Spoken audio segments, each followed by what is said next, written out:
Peoples Party Sharjeel इनामी media से गुफ्तगू कर रहे हैं। एक और इशू, कल आपको याद होगा कि पीटीआई के लीडर इमरान खान नियाजी साहब को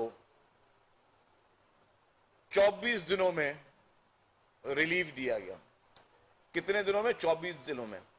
5 अगस्त को उनको सजा होती है, 29 अगस्त को उनकी सजा जो है वो सस्पेंड की जाती है। मेरी ख्वाहिश होगी कि इस मुल्क में जितने इस तरह के केस जिसमें लोग बरसा बरस इंसाफ और अपीलों के जिनकी पेंडिंग पड़ी हुई है उनको भी सर रिलीफ मिलता है। गुड टू सी यू और लाडलाइज्म जो है उसकी कोई और मिसाल नहीं मिलती जो लाडलाइज्म की मिसाल इन 25 दिनों में हुआ है। और 25 दिनों में आपने देखा कि चीखें निकल गई कि चरखे चाहिए, बिरयानियां चाहिए, दूध के गिलास चाहिए, पता फरमाइशी लिस्टें आ गई सारी कि जी ये भी खान साहब खाते हैं, ये भी खान साहब खाते हैं, ये भी खान साहब खाते हैं। आप ये देखें, मेरे पास पूरी लिस्ट पड़ी हुई है। हमारे मुल्क में इंसाफ के मुंतजर लोग 20-20 साल लोगों को हो गए जेलों में सड़ते हुए। उसके बाद फैसले आए 20 साल के बाद कि जी ये बेकसूर है। 20 साल के बाद आपने किसी की आधी उम्र जेल में कटवा दी, उसके बाद आपने कोर्ट ने फैसला दिया कि ये बेकसूर है। इसके अलावा बड़ी लंबी केसेस है, मैं आपको सारे उनके लिंक्स भी भेज देता हूं, आपका टाइम ज्यादा नहीं लेता। मेरे पास कोई इस तरह के 15-20 केसेस मेरे सामने मौजूद है जो गार्डियन में रिपोर्ट हुए, जो गल्फ न्यूज में रिपोर्ट है, जो इंटरनेशनल मीडिया ने उठाए कि हमारे पास इंसाफ के तकाजा क्या है। रूटीन में तो जेलें भरी पड़ी हुई, हजारों लोग जेलों में पड़े हुए हैं कि बड़ी बड़ी इंटरनेशनल मीडिया ने उठाया कि यार पाकिस्तान में एक खातून को उसके हस्बैंड के उसमें मर्डर केस में जेल में डाल दिया गया और फिर 18 साल के बाद बोला गया कि खातून बेकसूर थी। मतलब क्या क्या यहां पे जुल्म नहीं हुए। लेकिन क्या हुआ, कभी उस वक्त तो इस तरह के हमने रिलीफ नहीं देखे। इस लाडले के लिए इससे पहले आपको याद होगा कि पीपुल्स पार्टी की पूरी लीडरशिप और बाकी पार्टियों को जेलों में डाला गया, सजाएं नहीं हुई थी, सिर्फ इंक्वायरी और इन्वेस्टिगेशनों में जेलों में डाला गया। सालों साल पीपुल्स पार्टी की लीडरशिप और मुख्तलिफ पार्टी के लोग जेलों में रहे, साल साल। बाद में जमानत कब हुई? 5 साल के बाद, किसी की 4 साल के बाद, किसी की 3 साल के बाद, जेलों में सड़ते रहे। कैरेक्टर असैसिनेशन होती रही उनकी। इस शख्स को 25-24 दिनों में जी रिलीफ मिल गया, दिनों में इसको लाडले का सर्टिफिकेट मिल गया कि जी आपको, आपके लिए खास कानून है। इस मुल्क के आइन के खालिक के लिए, इस मुल्क को एटमी ताकत बनाने वाले हमारे वजीर आजम शहीद जुल्फकार अली भुट्टो का जुडिशियल मर्डर होता है। मोहतरम आसिफ अली जरदारी साहब being a president of Pakistan 2 अप्रैल 2011 को सुप्रीम कोर्ट में रेफरेंस भेजते हैं। 2 अप्रैल 2011 को सुप्रीम कोर्ट में रेफरेंस भेजते हैं कि हमें इंसाफ करके दे। हम ये नहीं बोले कि जजमेंट हमारे फेवर में दे दें, हम नहीं कहते। आपने पुरानी जजमेंट में कायम रहना है, आप कायम रह लें। आपके पास टाइम नहीं है हमारी अदालतों के पास वो केस सुनने के लिए। 2 अप्रैल 2011, आज 30 अगस्त 2023 है। उस मुल्क आप क्या इंसाफ दे रहे हो, क्या मैसेज दे रहे हो? आप क्या इंसाफ दे रहे हो, क्या मैसेज दे रहे हो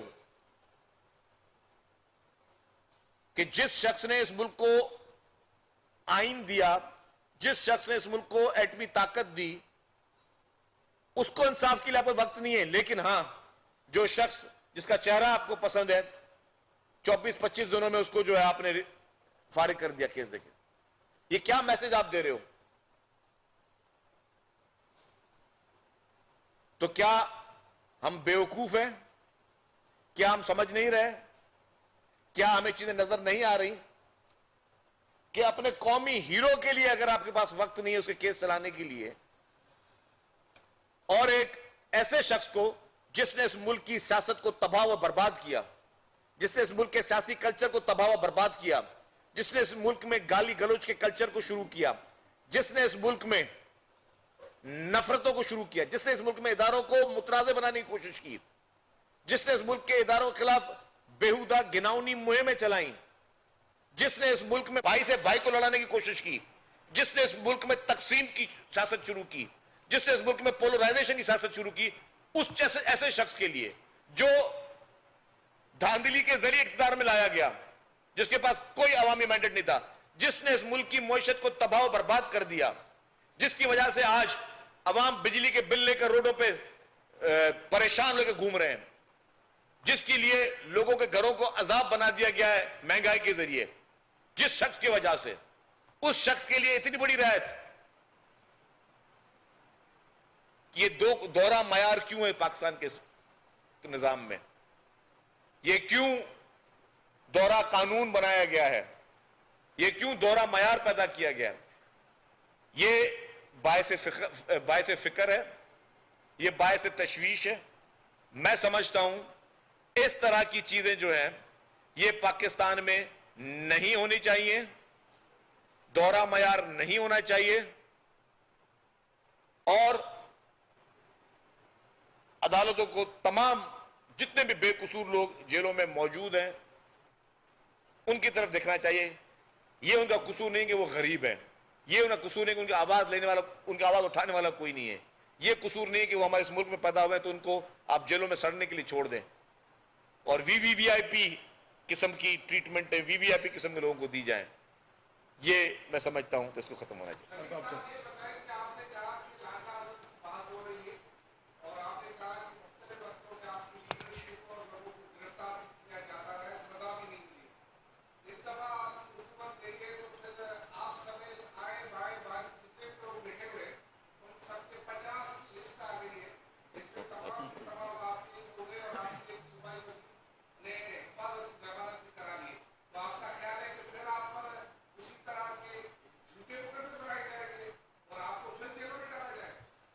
देखिए जी, पीपुल्स पार्टी ने हमेशा तमाम मुकदमात का सामना किया है, कभी घबराई नहीं, कभी भाग के नहीं गई मुल्क से, कभी माफीनामे जमा नहीं कराए, कभी हमने मुआहदे नहीं कराए, कभी हमने किसी और मुल्क से मदद नहीं मांगी कि जी हमारे लिए ये सहूलत दी जाए जो बाकी पार्टियां करती रही हैं।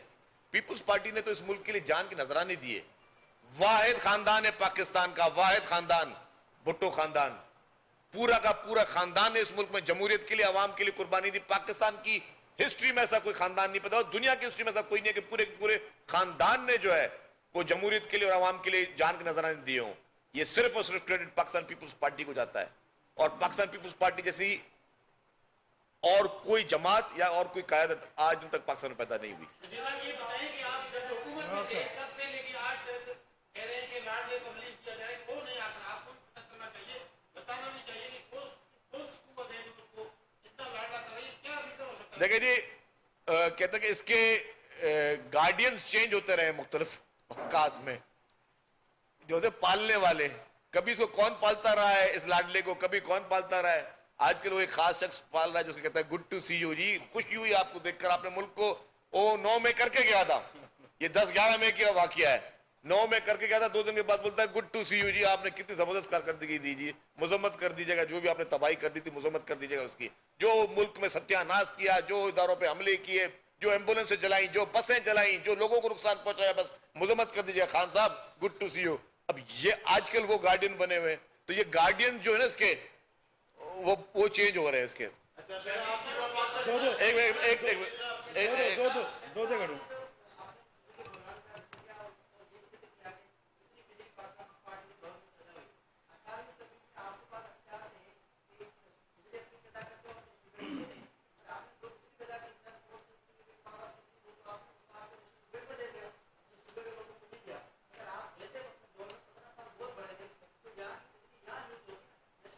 देखिए, आपकी बात बिल्कुल सही है, लेकिन ये इस तरह नहीं है, हमें परमिशन नहीं है उस चीज की।